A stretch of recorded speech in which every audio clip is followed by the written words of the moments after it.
नमस्कार, मैं हूं संजय शर्मा। आप देख रहे हैं 4 PM न्यूज़ नेटवर्क। पिक्चर आई थी, गाना था, राम का नाम बदनाम ना करो। देखो मेरे दिल वालों, ये काम ना करो, राम का नाम बदनाम ना करो। कुछ कुछ यही लाइनें थी। आज मुझे पास अयोध्या से एक पत्रकार मित्र का फोन आया। उसने कहा कि यहाँ भारतीय जनता पार्टी के कार्यकर्ताओं के बीच में बात चल रही है कि हो सकता है प्रधानमंत्री जी या अमित शाह जी अयोध्या से चुनाव लड़ें। ये नई बात थी। मैंने कहा कैसे पता? बोलो ये कार्यकर्ताओं के बीच में चर्चा है कि राम मंदिर का जब निर्माण हो जाएगा, जनवरी से राम मंदिर शुरू हो जाएगा, तो 2024 में राम मंदिर बड़ा मुद्दा बने, इसके लिए शायद प्रधानमंत्री जी यहाँ से चुनाव लड़ेंगे। मैं हंसा। मैंने कहा कि जब से मंदिर बनना शुरू हुआ तब से अब तक भगवान राम की नगरी में भ्रष्टाचार की वो कहानियां सामने आ गई कि भगवान राम को भी लगता होगा कि मेरे इतने प्यारे भक्त कहां से आ गए जिन्होंने बेचने को मुझे भी नहीं छोड़ा। राम मंदिर ट्रस्ट की जमीन खरीदने से जो विवाद शुरू हुआ वो वहां के निर्माण कार्यों तक की गाथाओं में शामिल हो गया। दरअसल ट्रस्ट की जमीन खरीदने का विवाद तब हुआ जब 2 करोड़ की जमीन चंद मिनट में 18.5 करोड़ की बन गई। अयोध्या रेलवे स्टेशन के पास 12,000 स्क्वायर मीटर की यह जमीन राम मंदिर ट्रस्ट ने लगभग 18.5 करोड़ में खरीदी। मजेदार बात यह है कि जिस सुल्तान अंसारी और रवि मोहन तिवारी से ये जमीन खरीदी गई, उन्होंने 10 मिनट पहले ही इस जमीन को हरीश पाठक और कुसुम पाठक से महज 2 करोड़ में खरीदा था। बाद में ट्रस्ट ने दलील दी कि राम मंदिर पर फैसले के बाद अयोध्या में जमीन के भाव बढ़ गए और यह डील लगभग 25 करोड़ की। लेकिन ट्रस्ट ने ये सिर्फ 18.5 करोड़ में खरीदी। कितना बड़ा काम किया! 2 करोड़ की जमीन 15 मिनट बाद 18.5 करोड़ में खरीदी ट्रस्ट ने, तो ट्रस्ट की बलिहारी है। मजेदार बात यह है कि इस जमीन का एरिया 10,000 स्क्वायर मीटर से अधिक का था और इसे महज 8 करोड़ में खरीदा गया। यानी 12,000 स्क्वायर मीटर की जमीन 18.5 करोड़ और 10,000 स्क्वायर मीटर की जमीन केवल 8 करोड़ में खरीदी गई। और इसमें भी गवाह उस समय के अयोध्या के भाजपा के मेयर ऋषिकेश उपाध्याय और ट्रस्ट के सदस्य अनिल मिश्रा थे। इन दोनों जमीनों के बीच एक और खुलासा हुआ। मेयर ऋषिकेश उपाध्याय के भतीजे दीप नारायण उपाध्याय ने 20 फरवरी 2021 को अयोध्या के महंत देवेंद्र प्रसाद आचार्य से 135 से 890 वर्ग मीटर की जमीन 20 लाख रुपए में खरीदी। 3 महीने बाद 11 मई 2021 को दीप नारायण ने इसी जमीन को राम मंदिर ट्रस्ट को 2.5 करोड़ में बेच दिया। भगवान राम की नगरी है, लूट मचे तो लूट, अंतकाल पछताएगा, प्राण जाएंगे छूट। हालांकि 890 वर्ग मीटर की जो जमीन 2.5 करोड़ में बेची गई वो महंत देवेंद्र प्रसाद आचार्य से खरीदी गई।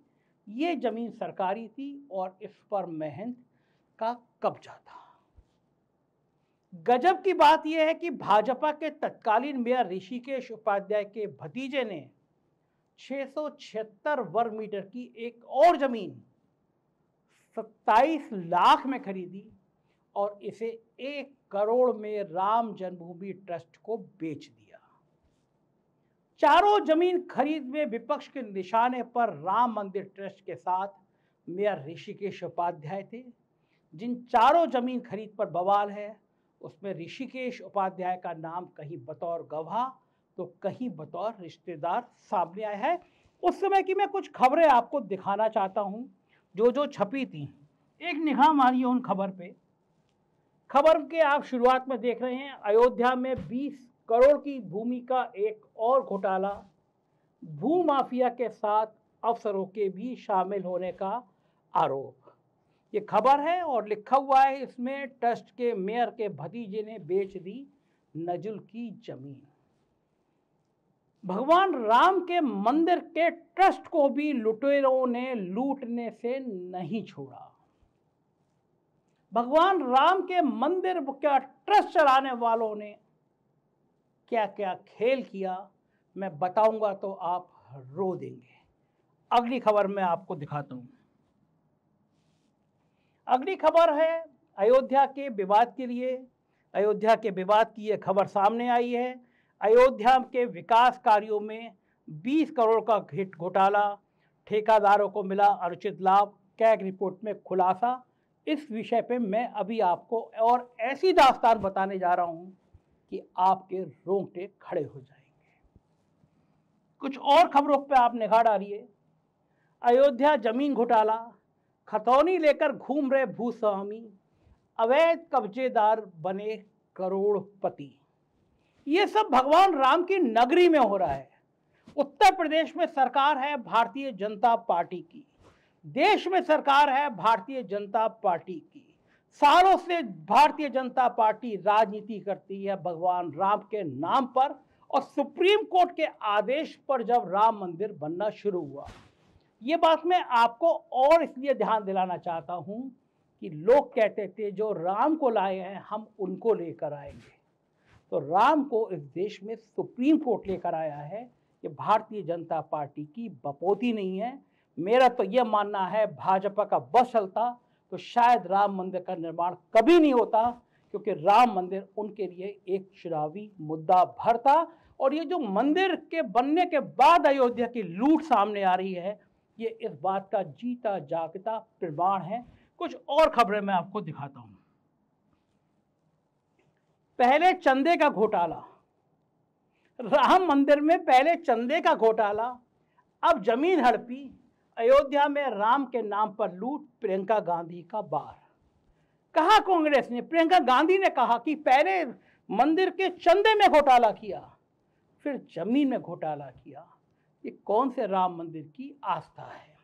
ये सारी खबरें मैं आपको एक एक करके दिखा रहा हूं। अयोध्या में करोड़ों का घोटाला, राम के नाम पर चल रही लूट की कैग रिपोर्ट से खुलासा। 3-4 दिन पहले रिपोर्ट आई है, मैं अभी इस पर डिटेल में बात करूंगा। ये मैंने उस समय में जब ये जमीन का घोटाला सामने आया था तो मैंने खबर छापी थी, देखो ऐसा काम ना करो, राम का नाम बदनाम ना करो।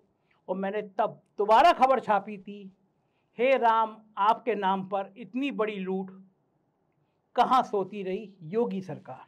अब आप मुझे बताइए, ये खबरों की हेडिंग देखिए और इन खबरों की गहराई तक जाइए।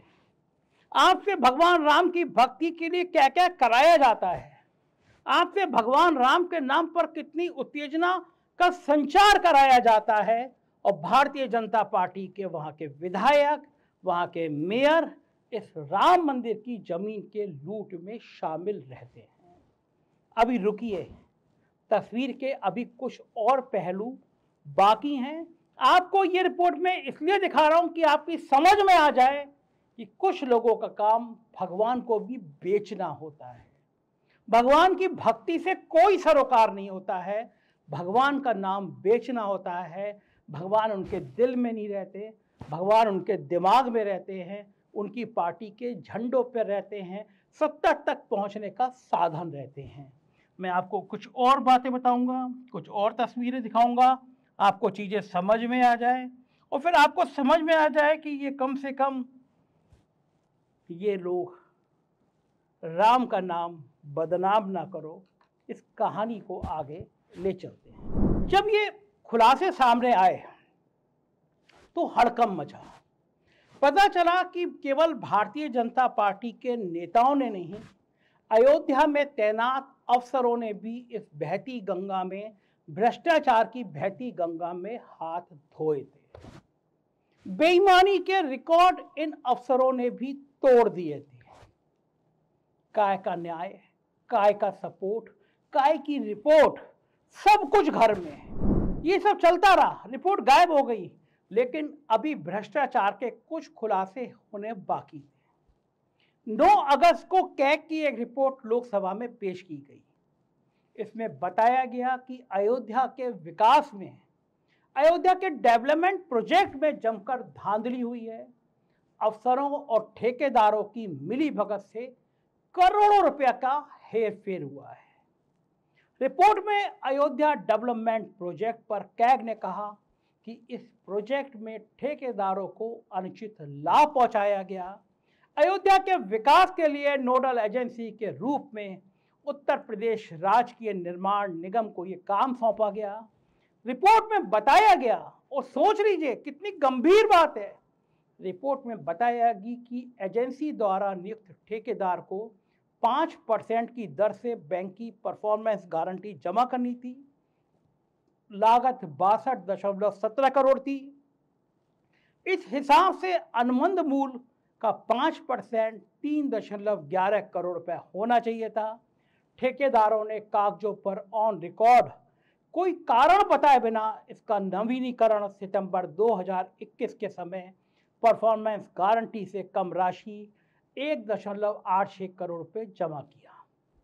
यूपी सरकार के सिंचाई विभाग ने अयोध्या के गुप्तार घाट, ये वो घाट है जहां कहा जाता है कि भगवान राम ने जल समाधि ली थी।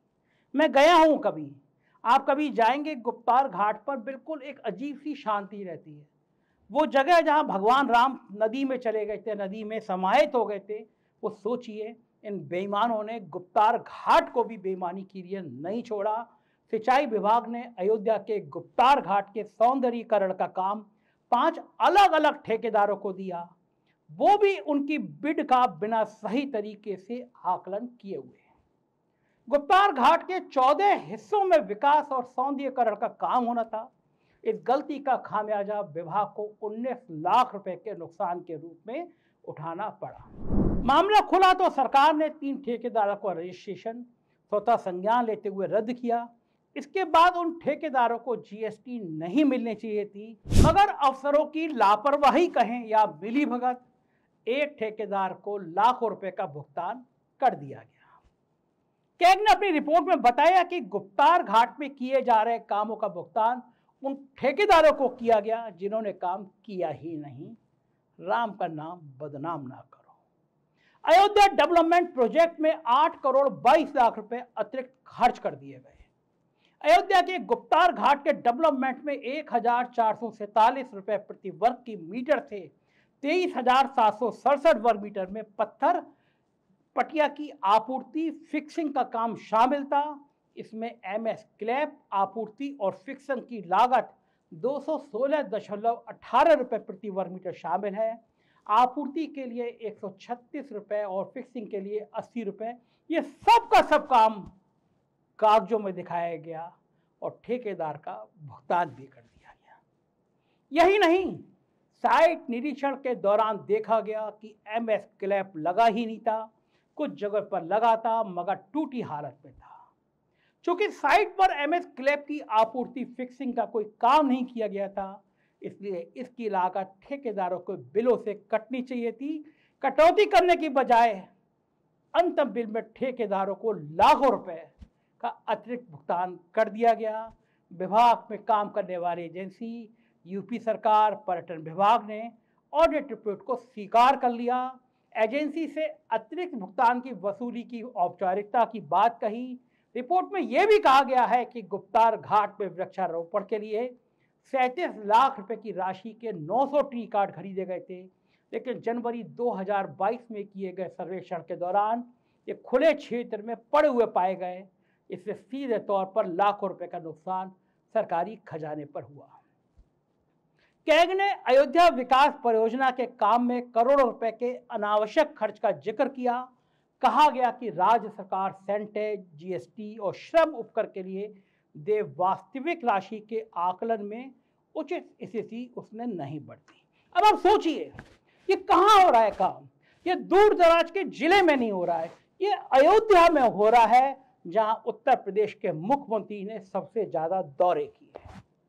ये उस अयोध्या में हो रहा है जहां प्रधानमंत्री का आपको लंबा लंबा लेटा हुआ फोटो नजर आया होगा, जैसे मान लो प्रधानमंत्री जी भगवान राम के लिए दिल निकाल के रख रहे हैं, हकीकत यह है कि वहां पे भ्रष्टाचार की गंगा बह रही है। ट्रस्ट के सर्वे सर्वा हैं नृपेंद्र मिश्रा जी, बहुत बड़े नौकरशाह रहे हैं, प्रधानमंत्री की आंख का बाल है, ट्रस्ट संभालते हैं। ये बेईमानी होती रही, ये भ्रष्टाचार होता रहा, ये जमीन में करोड़ों की हेराफेरी करती गई। नृपेंद्र मिश्रा को नहीं पता, परिवारवाद का नाम लेने वाले प्रधानमंत्री जी भूल गए और नृपेंद्र मिश्रा के बेटे एमएलसी बन गए। ये सब कुछ उत्तर प्रदेश में हुआ। जाहिर है भगवान राम की अयोध्या, भगवान राम की नगरी इन लुटेरों के लिए पैसे कमाने का माध्यम बन गया। किसी को चिंता नहीं, किसी को फर्क नहीं, किसी को मतलब नहीं। इनके लिए भगवान राम एक ऐसी लॉटरी थे जिनकी नगरी बसाने के नाम पर जो जितना लूट सकता था वो लूटा गया। अब आप मुझे बताइए, अब आप खुद कल्पना करिए, क्या ऐसी सरकार जो भगवान राम को सबसे बड़ा आदर्श बनाती हो, करोड़ों रुपए वहां दिए जलाने में खर्च करती हो, वहां भ्रष्टाचार के मुलजिमों को, भ्रष्टाचार के गुनाहगारों को आज तक जेल ना भेज पाई हो? कौन सी ईमानदारी, कहां की ईमानदारी, किसकी ईमानदारी? हकीकत यह है कि इन बेईमानों ने सिर्फ ये लाइन कही, और ये लाइन हर आदमी कह रहा है, राम का नाम बदनाम ना करो। मुझको यकीन है कि आपकी कम से कम आंखें खुलेंगी, आप समझ जाएंगे कि कौन लोग हैं जो भगवान राम की नगरी को लूटने में भी कोई कोताही नहीं बरतते। हमारा साम सच बोल रहा है, हम सच बोलेंगे, डंके की चोट पे बोलेंगे और आपकी राय का इंतजार करेंगे। शुक्रिया।